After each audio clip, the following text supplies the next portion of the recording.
Assalamualaikum warahmatullahi wabarakatuh.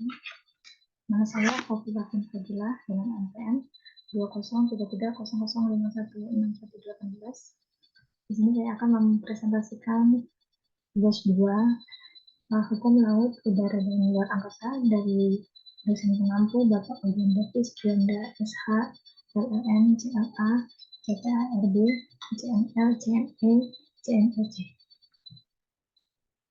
Saya akan mulai dari hukum laut. Apa itu hukum laut? Mulai dari pengertian laut, di sini ada dua arti, yaitu arti geologis dan arti yuridis.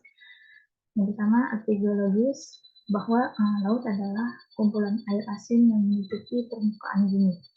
Kemudian dalam arti yuridis, laut merupakan kumpulan air asin yang menutupi permukaan bumi yang terdiri dari bagian-bagian laut. Yaitu bagian-bagian laut ini antara lain perairan pedalaman, laut teritorial, zona tambahan, ZEE, dan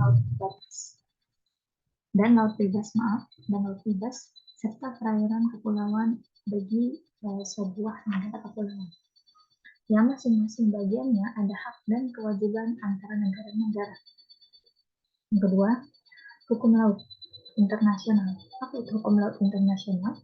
Hukum laut internasional adalah kumpulan aturan yang mengatur tentang wilayah atau bagian laut antara bangsa atau negara yang dibuat oleh yang berwenang. Untuk itu, yang bila dilanggar ada sanksinya.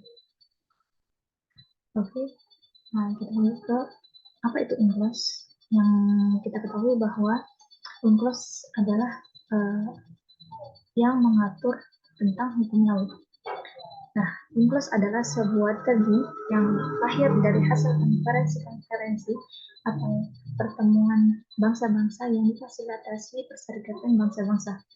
Saat ini UNCLOS 3 tahun 1982 sudah menjadi hukum internasional positif bagi Indonesia maupun UNCLOS 3. Bagi Indonesia pun, UNCLOS 3 tahun 1982 telah mengikat sejak Indonesia meratifikasi UNCLOS dengan Undang-Undang Nomor 17 tahun 1985.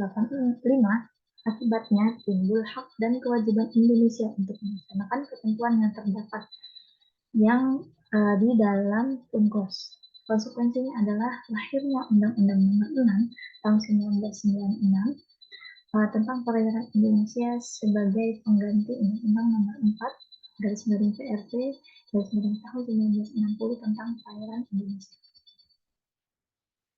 Baik, kita akan lanjut pada hukum udara.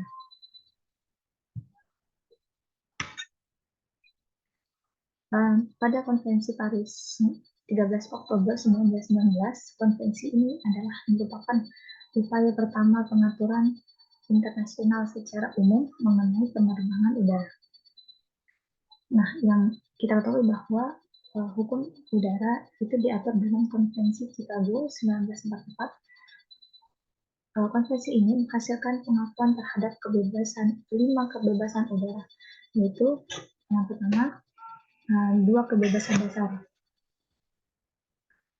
yaitu hak lintas damai dan hak mendarat teknik untuk keperluan pengambilan bahan bakar dan reparasi atau perbaikan. 3 kebebasan komersial atau yang berkaitan dengan lalu lintas komersial. Kemudian status yuridik ruang udara. A. Wilayah udara nasional. Pasal 1 Konvensi Paris 1919, Pasal 2 Konvensi Jenewa mengenai laut wilayah dan Pasal 2 Konvensi PBB. Pasal 2 ayat 2 Konvensi PBB tentang hukum laut. Negara-negara pihak mengakui bahwa tiap-tiap negara mempunyai kedaulatan penuh dan eksklusif atas ruang udara yang terdapat di wilayahnya. B. Delimitasi. Delimitasi adalah proses penentuan garis batas dalam perbatasan negara atau cara-cara penentuan batas terluar suatu wilayah untuk tujuan tertentu. Kemudian C. Ruang udara internasional.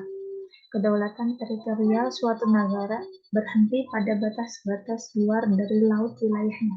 Kedaulatan ini tidak berlaku terhadap ruang udara yang terdapat di laut lepas atau zona-zona di mana negara-negara pantai hanya mempunyai hak-hak berdaulat seperti atas landas kontinen. Baik, kita akan berlanjut pada hukum luar angkasa.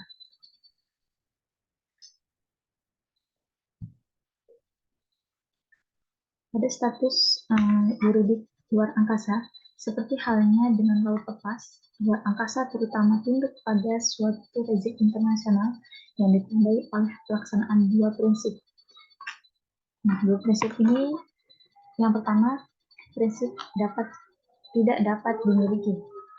Prinsip pertama ini prinsip secara jelas tercantum dalam Deklarasi mengenai ruang angkasa tahun 1963 yang kemudian ditegaskan oleh pasal 11 Perjanjian Ruang Angkasa tanggal 2 Januari 1967, yaitu ruang angkasa termasuk bulan dan benda-benda angkasa lainnya tidak dapat dijadikan milik nasional baik melalui pernyataan kedaulatan, penggunaan ataupun pendudukan maupun cara lain apapun.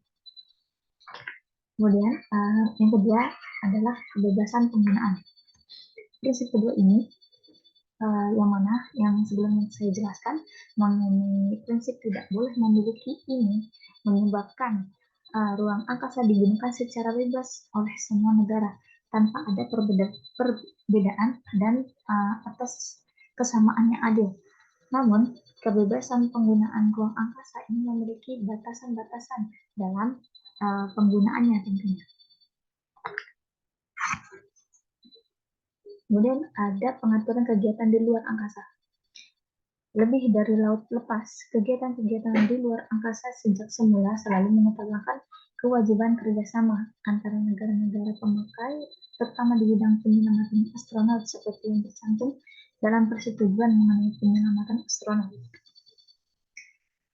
Kemudian penjelasan sengketa berdasarkan ketentuan pasal 15 ayat 2 dan 3 persetujuan tahun 1979 mengenai bulan dan benda-benda angkasa disebutkan bahwa bila terjadi sengketa antara dua negara mengenai pematuhan terhadap persatuan tersebut, negara bersangkutan harus segera melakukan perundingan-perundingan. Apabila hal tersebut mengalami kegagalan, maka salah satu dari negara pihak dapat meminta bantuan kepada Sekretaris Jenderal PBB.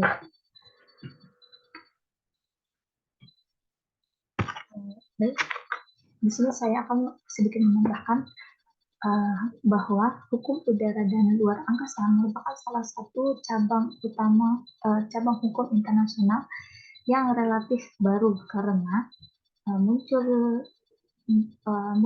baru mulai berkembang pada permulaan abad ke-20 setelah munculnya pesawat udara. Oleh karena itu, berbeda dengan hukum laut yang pada umumnya bersumber pada hukum kebiasaan. Hukum udara dan ruang angkasa didasarkan pada ketentuan konvensional, sedangkan hukum kebiasaan hanya mempunyai peranan tambahan dalam pembentukan hukum udara dan ruang angkasa. Baik, sekian presentasi dari saya. Kurang lebihnya mohon maaf. Assalamualaikum warahmatullahi wabarakatuh.